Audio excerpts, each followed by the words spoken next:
somebody said, now the healing begins. And I said, we cannot heal until we have Nuremberg trials. I'm serious.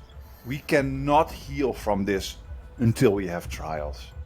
What happens to the officials who are clearly war criminals, who started a war based on fabrications, deliberate fabrications? Oh, there's no accountability. What happens to the media and the media figures that help sell that war? Nothing. Again, no accountability. That Tony Blair, that devil, that absolute demon, that is now that's now coming forward to become the what do you call that, regent of semi-regent of Gaza. That evil demon.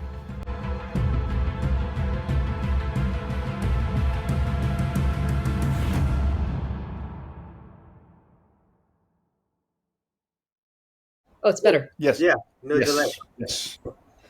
Lovely. Okay. I'm going to jump right into it, Assal, if you don't mind. Okay. Good day, everyone. We are here again with Sister Assal, our friend of the show, co-host of the political therapy session. And we wanted to talk to you again, of course, just to vent a little bit. And there's so much to talk about. But first of all, of course, how are you doing? Well, I want to say better, with the fact that there's at least the potential for a ceasefire. It's hard to call it a ceasefire because Israel is still firing. But apparently they just accepted phase one, I think in large part to the strong arming of President Trump, which, by the way, means that he could have done it long ago and Biden could have done it 2 years ago. So a little bit cautiously optimistic, I would say, is how I'm feeling. I think we have to be very clear, not because I think that the plan, the way that we understand it, is meant to provide Palestinians with the self-determination and the occupation and the apartheid and everything, basically all the injustices that they face. But at the very least, if it stops slaughter in Gaza, then cautiously optimistic. Yeah, same. Yeah, not me. But that's the pessimist in me. I first of all, I just don't see Israel stop. That's number one. Number two, even if there's a ceasefire, the Palestinians will be dominated again by Israel, the United States, and all these vassal states in the region. At least let me put it this way: if they would really stop, I think that would be a lot of relief for the population. So that would be an optimistic thing in and of itself. But I said it yesterday on Substack. I said, somebody said, now the healing begins, and I said, we cannot heal until we have Nuremberg trials. I'm serious. We cannot heal from this until we have trials. What do you think? I largely agree with you. I think where it comes from is when when I talk to Palestinians in Gaza, people that I know at least, who feel a sense of just relief, the idea that they're not being bombed every minute of every day, that they might be able to go back to, I can't even say go back to their homes, but what is left to rebuild, just the possibility to rebuild without the constant threat of bombardment, the hope that aid actually is allowed in. I mean, their hope is coming from this idea that there is something to rebuild. And I think that's the glimmer of hope that I have. I agree with all of your assessment, though. And that's why I said, I'm like, it's not, this is just a beginning. Like, the first step is stop bombing them, stop starving them. That's the first step in a very long road, a very long road, and the end of that road is Palestinian liberation. Period. And part of that, to your point, is accountability. I mean, it's not possible to move forward. I don't think Palestinians can move forward, but as someone who's not Palestinian and someone who's sitting outside and thinking, well, we cannot move forward as an international community until there is accountability for genocide. That is what Israel has committed. No matter that is the historic record. Israel has committed genocide, and now it's a question of, do we hold perpetrators of genocide accountable, or are they allowed to act with impunity? And that's a question for not just Palestinians, but for everyone on this planet to think about. Yeah. And also, if we look at it from the perspective of the religious fanatics and crackpot militarists in the Israeli government and society, this is a loss for them because their goal is to completely ethnically cleanse or kill everyone in the area and then take over that land for settlement. So from their perspective, this is certainly a loss for now. I Well, mean, exactly. I was going to say it's a loss if the belief is that they're not going to still pursue those very goals. right. It's clear from the Israeli officials that that's not the case. I mean, you already had Smotrich, was it this morning or late last night? It's basically like immediately after Trump again makes these announcements, and you hear contradictory language from Israeli officials. I think he said something to the effect of, God forbid this be a deal that exchanges hostages for the end of war, which is literally what it's supposed to be. Yeah.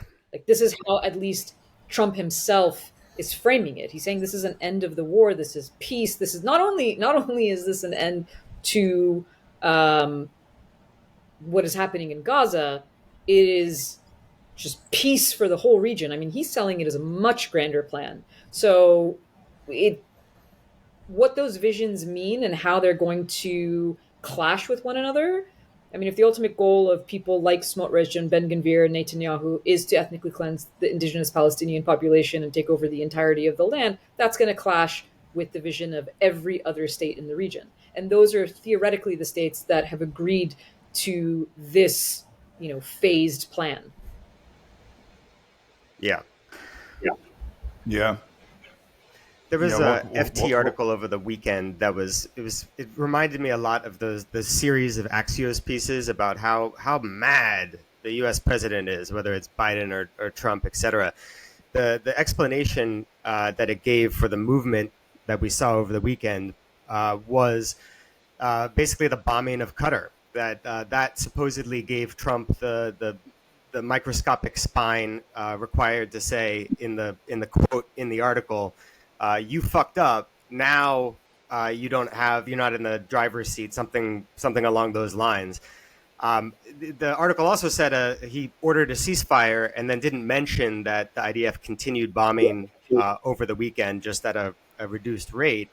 So I guess, like both of you, I'm skeptical but cautiously optimistic. We'll see soon. Maybe I won't even call it. Sorry.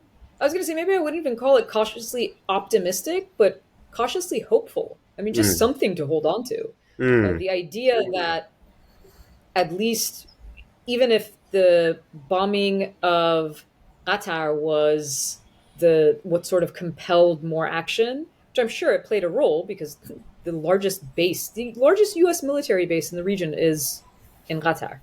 So it's mind-blowing that Israel is still allowed to just bomb every country in the region at will, even U.S. allies that are hosting, U.S. troops. So there, maybe that's the red line. But even if that pushed the Arab states in the region to sort of stand up and say, hey, what happened to our protections? I mean, one of the things that was sort of a slap in the face, I guess, or it got backlash within Israel, was the security guarantee that Trump gave to Qatar. So it'll be interesting to see, again, how the regional dynamics play out.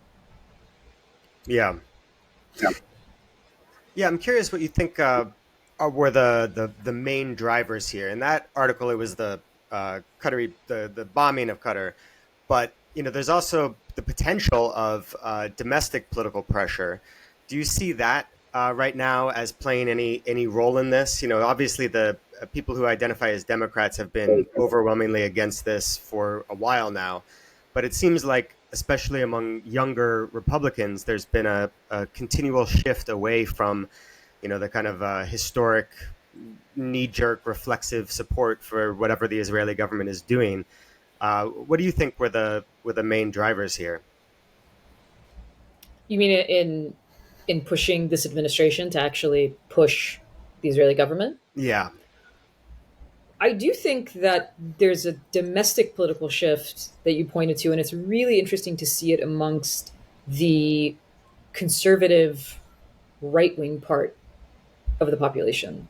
I'm thinking of people like Tucker Carlson, Candace Owens, I mean, even honestly, Charlie Kirk, someone who was becoming more critical before he was killed. So when you saw that kind of language coming, Marjorie Taylor Greene is a great example of clearly, I mean, this is an America First conservative Republican that is serving as, in the US government. And she's starting to criticize these policies and question them. That's the most interesting part to me, at least, to watch them question these things in real time. Like the questions we've been asking for decades, like, why are we doing this?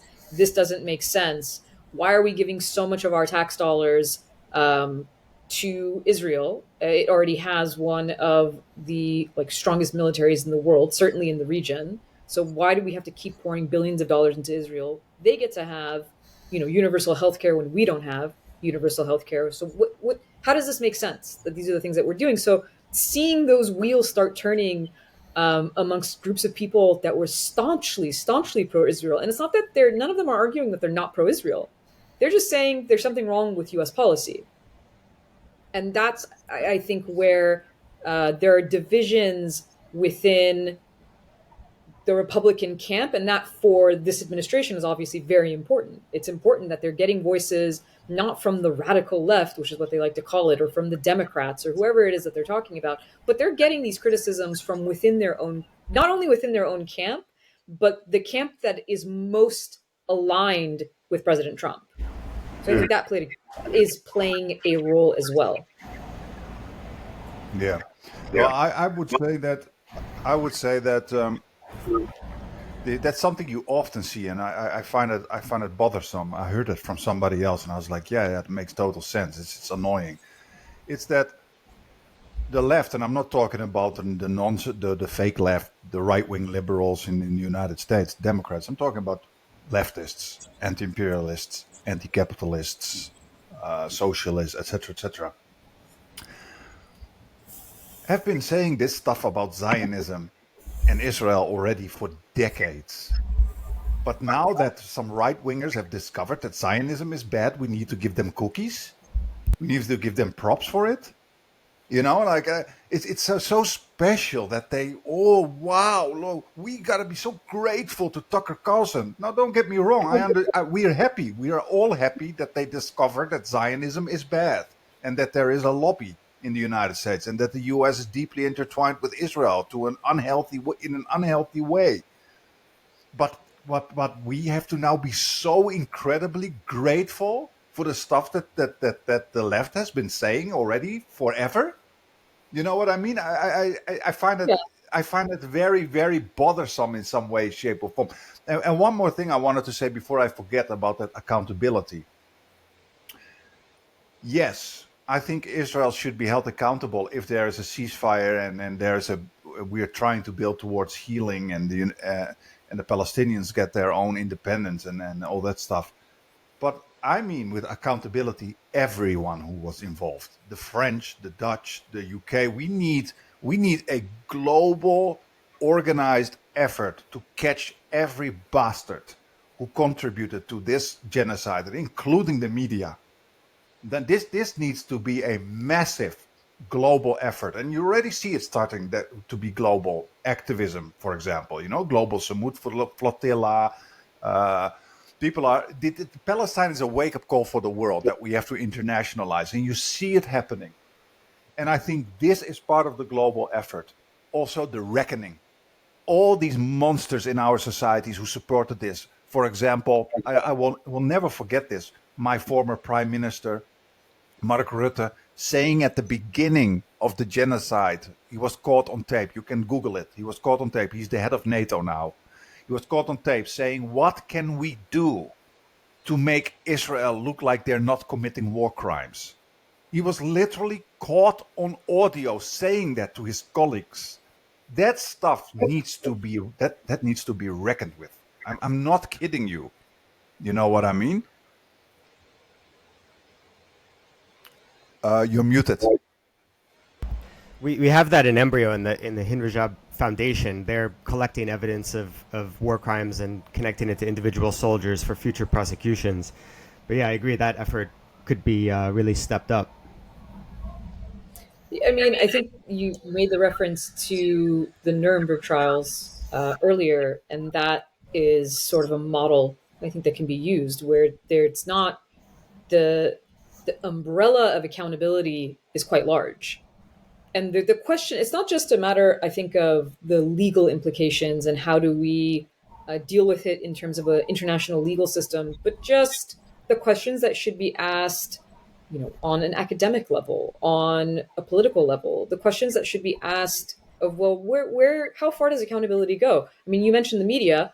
I obviously think that the media is accountable. That's why I've criticized them as much as I have. I don't think that I don't it's not that I don't think we get to where we are now if the media handles it differently, but maybe you have more protests. Maybe you have this public shift of opinion that is clearly happen much faster because they don't have to wait until this information is being trickled in through social media and Palestinian journalists that are literally dying or being killed in order to get that information to you, because it's on every outlet, it's on every platform, it's on every channel. And what we've seen happen is it's just the overwhelming nature of how horrific the last 2 years have been, that's what's broken through that sort of propaganda machine, which is basically what the media has acted like. It's the propaganda wing of their respective governments and their respective governments' policies, essentially. So if the Israeli government says something, they repeat it as fact.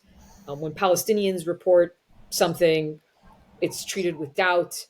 All of that plays into the way that the public has consumed and understood what was happening on the ground. I always go back to this example I think it's a poll in February of 2024, February or March. It's basically around the time where the death toll in Gaza has exceeded 30,000 people. Officially, right? The death toll we all know is much higher, but this is like the official. They have names and ages and information in a registry that they can tell you, we know this, and this person has been killed. 30,000. And half of Americans couldn't answer whether or not more Israelis or Palestinians had been killed up until this point. How do you explain that without understanding it's the information that they're getting? That's what it is. I mean, it's the information that they're consuming that is somehow allowing them to believe something that is factually not just wrong, but astronomically wrong. And so, yeah, the wide net of accountability goes beyond Israel. It goes beyond just officials within allied countries. I think there are institutions, like the media institutions that we're talking about, that are culpable for basically propagating this nonsense for the last 2 years to justify a genocide. And so there is a reckoning. And like I said earlier, this is not something that, obviously the most important justice should come to Palestinians because they are the victims of this genocide. But the questions that we're raising have implications for everyone, because they have implications for what a world order is going to look like. In the same way that we created a new world order in the wake of World War II, I think a lot of people now understand that has failed completely, and we need to start questioning, what does a new world order look like in the wake of the Gaza genocide? And that's on us. Let's not forget that's on us. I mean, we are the generation that needs to fix the world order that was tried by a previous generation, and they did their best, and unfortunately they failed. And what I also see with the current world order that we are in is that what this past 2 years have shown to me, or actually what it has reiterated and acknowledged and emphasized to me, is that still the absolute rot and cancer of racism as the central organizing principle of international relations. I mean, we just cannot stop talking about this, how important it is. You know, the fact that you can do this to hundreds of thousands of Palestinians, and that people are still massively supporting it in our societies, and that our governments are not doing anything. And it just the absolute dehumanization of one people versus another people, where the genocidaires are still saying that they're dealing with savages and that they are the civilization and the civilized ones. I mean, it is it's so deep rooted. And it's so deep rooted also when you look at the victims, that they only post white looking Palestinian victims. I'm also getting so sick of that crap. You know how many black and dark skinned Palestinians there are? More, actually. Why are they not being highlighted more? It's people are always saying, "Oh, well, why are you talking about racism? It's about capitalism and class." Well, actually, if you read my academic work, even when I talk about capitalism, many of my work talks about capitalism. I always tie it to how racism is a central organizing principle within that capitalist system. You know, like you, it supports that system that we are in. It supports that unequal economic system that we are in. You know, and it's this has opened my eyes that it's such an evil rot that we have to get rid of, and that we have to actively get rid of, because to me it's intensely painful and frustrating to see how Palestinians are treated, how the victims are treated, how little voice they have, etc., etc. And that all You goes know, back I wanted to to vent them. and that all goes back to media representations as well. You know, how do people get their stereotypes of people that they've never met, or from of lands that they've never been to? You know, also when you mentioned that survey, that reminded me so much of a similar survey that was done, I think, around 2005. So 2 years into the illegal war of aggression against Iraq, and they asked people in the U.S. and the U.K. for their estimates of how many civilians had been killed by the war, and the average was something like 2, 3, 4,000, whereas at the time, even the Iraqi body count number was in the tens of thousands. I think it was 30,000 roughly at the time.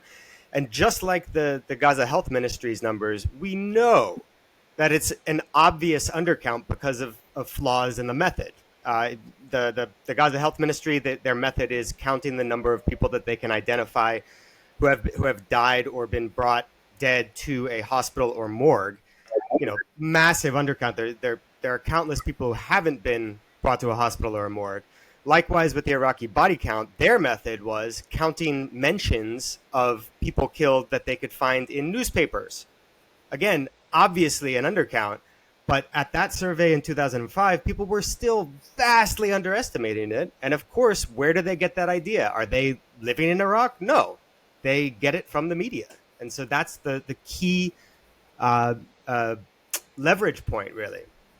And they use it, and they actively use it. They that let's not forget. I mean, many of the media channels that we have now keep repeating that stupid 60K number that has already been there for like a year or so, even though the Canary has just shown that it's probably around 680,000 people with 500,000 children. But they keep saying 60K, 60K, 60K. It's just so enraging, all that shit. You know Also, what I mean? not just with Gaza, not just with Iraq. I remember, during the whole U.S., UAE, Saudi aggression against Yemen, they were using a very early UN estimate of 10, 20,000 people killed, and they were using that in the media for years without moving. And then finally, the war is over, and they get an estimate that's in the hundreds of thousands. So that pattern just continues. It's a very common phenomena. Well, I think so. A few things. One, since you brought up the Iraq War, and we're talking about polling and people's perceptions and the role of the media.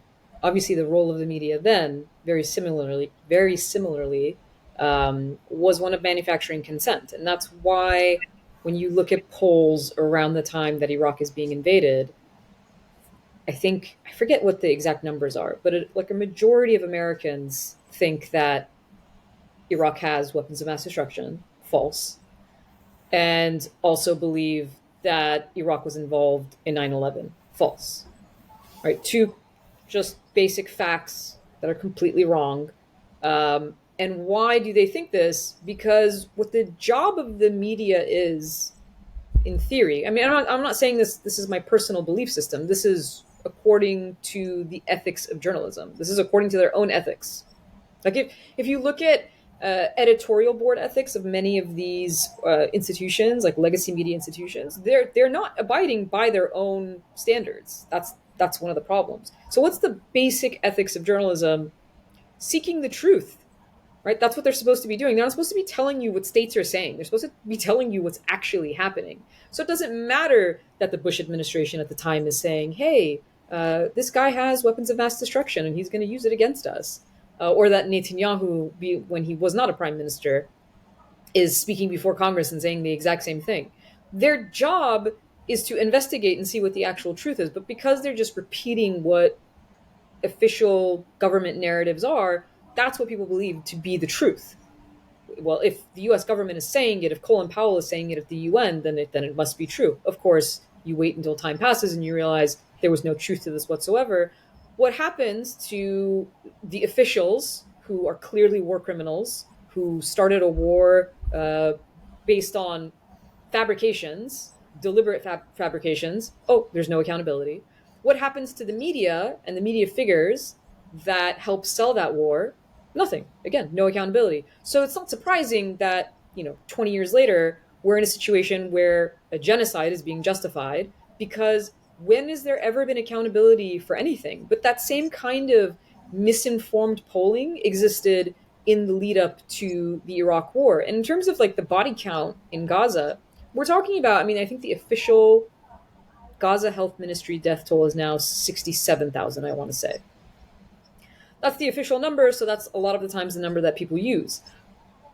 Obviously, the problem is we will not know. Like all of these other studies that tell you, well, indirect deaths could be 186,000 according to the Lancet. Well, you have thousands of people who are still buried under the rubble, so how are you going to know?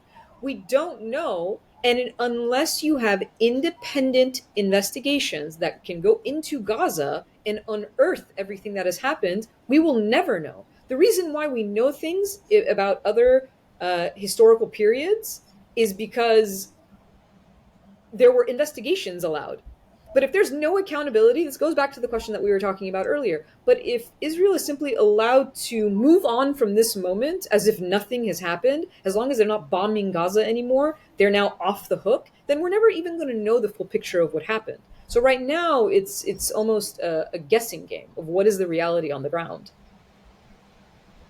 And talking about accountability, let's not forget about that stupid Blair, that Tony Blair, that devil, that absolute demon, that is now that's now coming forward to become the what do you call that, regent of semi-regent of Gaza, that evil demon, and that's what you get when you never punish Westerners.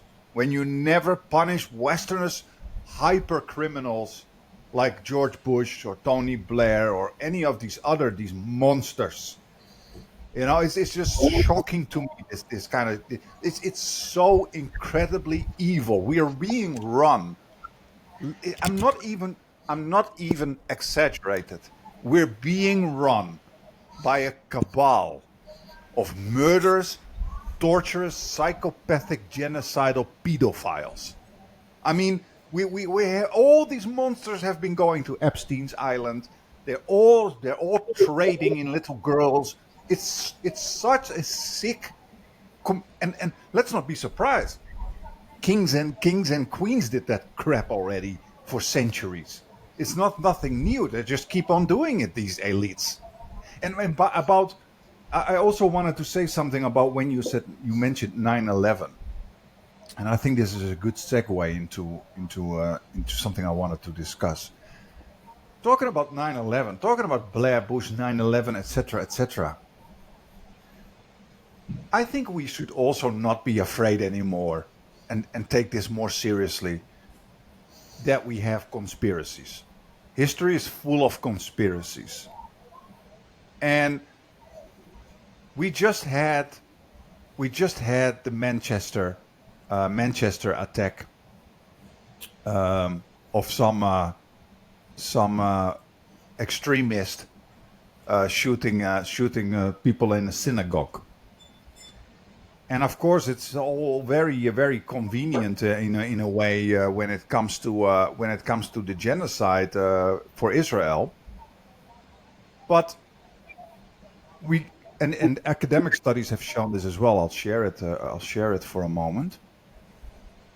We must not forget that this Zionist terrorism has been a recurring factor of the history of Israel, including terrorism that was inflicted on innocents in the Arab world, such as Iraq, to make Arab Jews flee the Arab world and come and live in Israel. Since its inception, Israel has known the powerful psychological, societal, sociological effect of terrorism. That's why some Israelis were celebrating during 9/11, because hey, that's good for us. That's also why a lot of Zionist billionaires are funding Islamophobia. Islamophobia is good for Israel. Okay, Professor David Miller has done studies on this. He has shown that. So now we have this Manchester attack all of a sudden, and we're too scared to say that there may be a conspiracy behind this, whilst that has been done on societies for 100 years already. You think they can't do it in the West? No, of course not. I think the thing though is that you can say it might be, but unless we have any evidence, it's basically it could be a random unbalanced person carrying out violence. It could be state false flag attack, but we don't know. So it's kind of like what I was asking Aaron Good, like what leverage does it give us to explore like the criminality of the U.S. establishment, the ruling class, or the deep state, as Trump would call it. I mean, I think it's important to get people to know that conspiracies are real. They have certainly happened. As a lawyer, it always made me laugh when people would joke about, oh, that's a conspiracy theory. I'm like, well, yeah, there's prosecutors all over the U.S. every single day trying cases on conspiracy. But the next level is unless we have like significant evidence, it doesn't make much sense to me to say, yeah, I'm pretty sure that was a conspiracy. It could be. I mean, I actually applaud the people who are talking about the conspiracy about Charlie Kirk online, just because it could be useful. Like Sammy Obeid, the comedian, was joking about this. He's like, "Yep, Israel definitely did it," and then he says something like, "Do I know that for sure? No, but they've certainly killed plenty of people that they're not being prosecuted for. So what might as well toss another allegation on them because it's only just." I forget the way he turned it into a joke, but you can imagine the point. No, but I'm not saying that is definitely it. No, absolutely no. I'm saying we should take conspiracy seriously. We should take the conspiracy around 9/11 seriously. I totally agree with that. I think just the fact of the buildings dropping straight down is worth a discussion of conspiracy. That's number one. Number two, just look at history. It's full with conspiracies. And if there is one conspiracy that's always recurring, it's riling up the population against a certain group or to sway them. You think elites that commit genocide and rape children, a conspiracy to engage in terror attacks is too much for them? I mean, it's just baffling to me, when people say, "Oh, this is a conspiracy theory." You think that they're trying to instigate a false flag attack? My guy, They have private islands with children where they rape children and they're committing genocide for 2 years. And you think a little terror attack in a Western society is too much for them? You know what I mean? I'm just trying to say that we gotta take these conspiracies seriously, because as long as we ridicule it, we support those in power who benefit from that silence. Your thoughts, Assal? And so I really like to stay in the space where I know things, because even if you don't want to call it conspiracy, it's conjecture, right? We don't know. To Peter's point, it's like you don't know something. So I try to stick as much as I can in a lane where, well, I know this, and because I think we have enough information that we do know to make analysis. And so what I mean by that is, for instance, um, look at the reactions, the official reactions to when um, Jewish people are targeted versus when Palestinians or Muslim people are targeted, because both of these things are happening. That's a fact. We know that that's happening, and it's a fact that there's an asymmetrical reaction to if a mosque is attacked versus if a synagogue is attacked. So that goes back to, Kareem, your point about racism and the racism that underlies really the way that policies are made. I mean, look at the commemorations that we saw 2 days ago on October 7th. There were how many capitals lit up, Western capitals, with the colors of the Palestinian flag?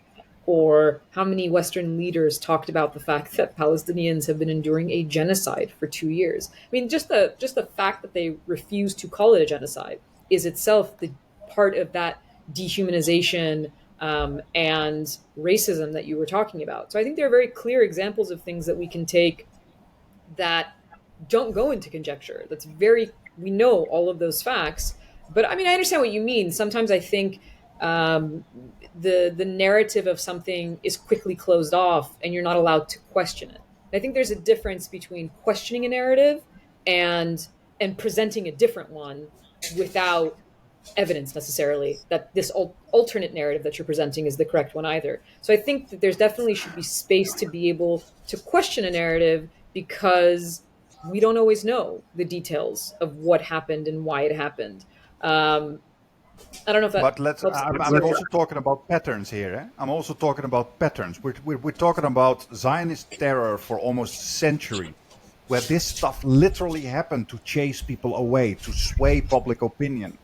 This stuff happened. This really happened around the world. I mean, Zionist Ilan terror. Pappé has talked about that on historical record, right? I mean, he's a historian who's talked about the fact that there were attacks against Jews in the Middle East, for instance. He talks about it in the case of like Iraq, in order to drive Jewish Iraqis out of the country. You hear even within I was just watching today, even within the Jewish diaspora that is anti-Zionist, there are discussions about this very fact. They'll say, the way that Israel is conflated with Judaism is in order to create the sense that you have to have Israel. Israel must exist in order for Jews to be safe. And the counterpoint of that is Jews are not safe anywhere else in the world. And so in order for that narrative to make sense, Jews cannot be safe anywhere else in the world. So there's historical record of the fact that those are things that have happened. I mean, you talk about, it's funny, like the phrase Jewish terror. We would never use that phrase in the Western world. You never see it in the Western world. You see it in Israel. You see it in Israeli press. They talk about Jewish terror because they have terror laws. I mean, Ben Gvir is someone that was convicted for his support of a terrorist organization, right? So that language clearly exists, but the way that it is framed in the West is essentially terrorism. I mean, it's comical at this point. Terrorism is only applied to Muslims. That's it. It's just never applied in any other situation. Palestine action and leftists. Yeah. Yeah, and well, there's also Palestine action is adjacent to the concept, right? You're looking at a population that is often, even though they are not homogeneously Muslim, but is often identified with Islam and Muslims. And so in that sense, I still think falls under the same category of the argument that I'm making. It's actually a perfect example of it. Is it doesn't matter. Anything that looks Middle Eastern, that's what terrorism is. Anything outside of that is not described in the same terms. So I think there's definitely an important thing where we have to interrogate the way this language is used. One Yeah. little thing, Peter. I know you want to say something. Sorry, I just have to jump in one more time. That it's talking about that only applying it to Muslims. Why are it's the same with that whole Manchester attack? Why are they not calling it a shooting?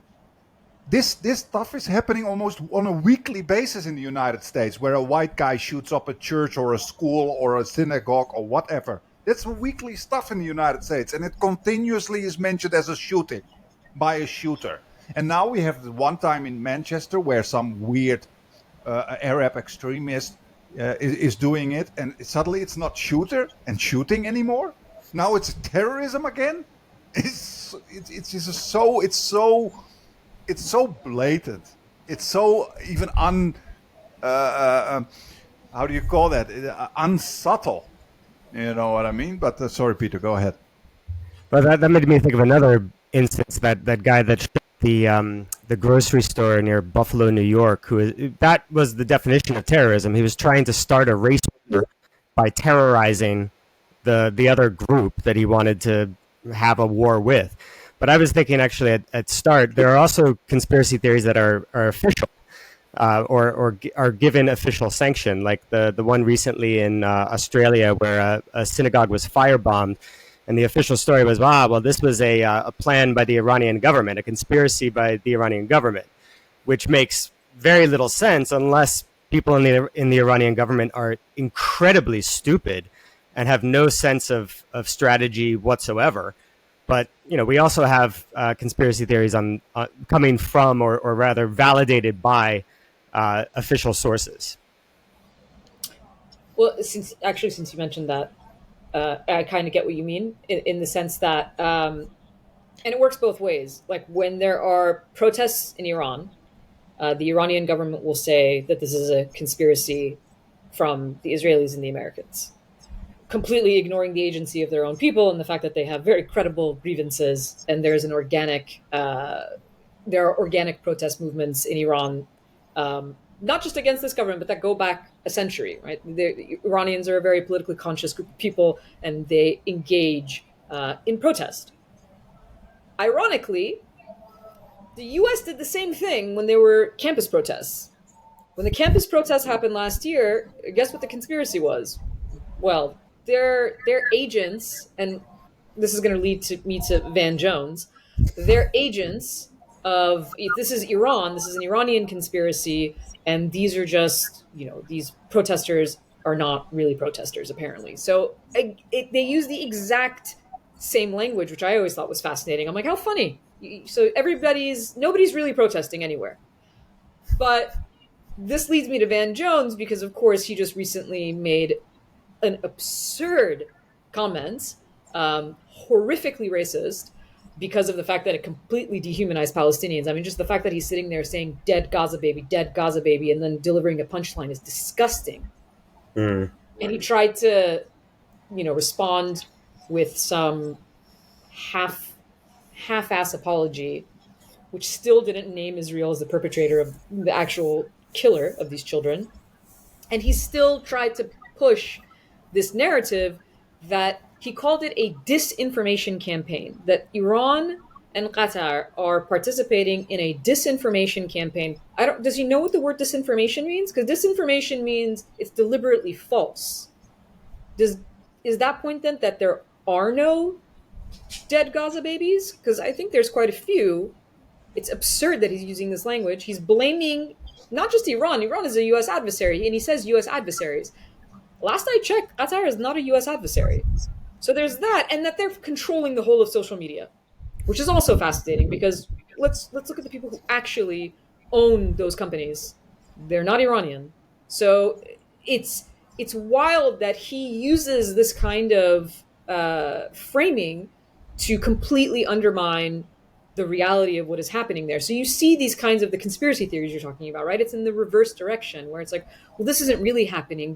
our adversaries are doing this. And of course, then we found out like 2 days later that Van Jones is one of I don't know how many journalists who are part of, I forgot what the exact story was, but basically they're trying to mentor people on how to shift the narrative to be more pro-Israel. So an actual disinformation campaign, right? Like he's part of an actual disinformation campaign that wants to whitewash Israel's crimes, but yet he's accusing U.S. adversaries and even allies of pushing a disinformation campaign while undermining the fact that 20,000 Palestinian children have in fact been killed.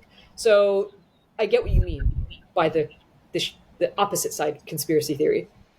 Yeah. Another example of that, it kind of reminds me of some of the psychological research on conspiracy theorizing and the kind of motivations, the psychological motivations for believing in such theories. That was a perfect example of that was the conspiracy theory that the reason why all young people essentially in the U.S. are against the Israeli genocide is because China is propagandizing them through TikTok. It couldn't possibly be that they're just seeing the reality, whereas they're to get their news aren't seeing the reality. No, that possibility cannot be even considered. If your kids are taking a different position, it must be because some foreign, strange, mysterious power is brainwashing them.